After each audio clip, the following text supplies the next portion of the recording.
Donc, dans notre contexte, c'est vraiment un problème très, très important. 21% de changements thérapeutiques chez 880 enfants sous traitement de première ligne en Afrique du Sud, dont 9,1% sont dus à un échec virologique et 12% dus à la toxicité, l'intolérance et les changements, comme vous le constatez dans plusieurs pays, de guidelines et parfois les médicaments qui n'arrivent pas. Donc 14,1% d'échecs thérapeutiques sur 1186 enfants, cette fois-ci en Éthiopie. Là, dans cette étude-là, on n'a pas... on a utilisé plutôt la définition de l'échec clinique et l'échec immunologique, donc qui représente 5,9% pour les échecs cliniques et 6,7% pour les échecs immunologiques.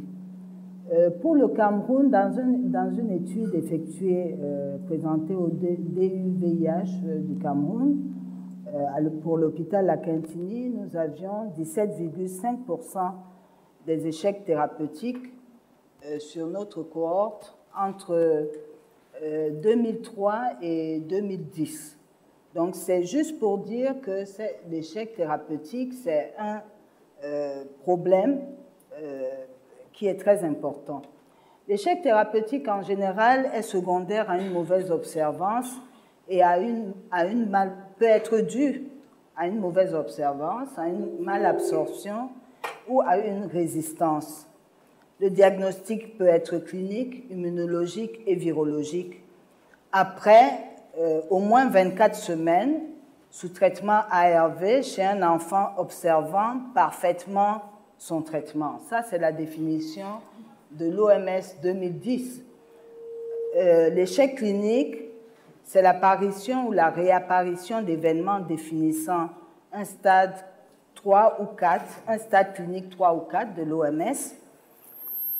L'échec, on parle d'échec immunologique quand il y a une atteinte d'un seuil immunologique en fonction de l'âge de l'enfant ou alors si l'enfant retourne à un certain seuil, soit des CD4 inférieurs à 200 cellules par millimètre cube ou un pourcentage de CD4 inférieur à 10% chez un enfant âgé de 2 ans et qui aurait moins de 5 ans. Donc, des CD4 inférieurs à 100 cellules par millimètre cube chez un enfant âgé de 5 ans et plus. L'échec virologique est défini par une charge virale persistant au-dessus de 5000 copies après au moins 24 semaines sous TAR chez un enfant observant parfaitement son traitement. On doit le confirmer, on doit d'abord renforcer l'observance et au moins 2 tests de charge virale, mais seulement toutes ces définitions-là posent des problèmes parce que quand on dit un enfant parfaitement observant, tout le monde sait que c'est justement parce qu'ils ne sont pas observants peut-être qu'on aurait un échec. Et le deuxième problème pour nos pays, c'est l'accès à la charge virale pour le suivi de ces enfants qui n'est pas souvent disponible.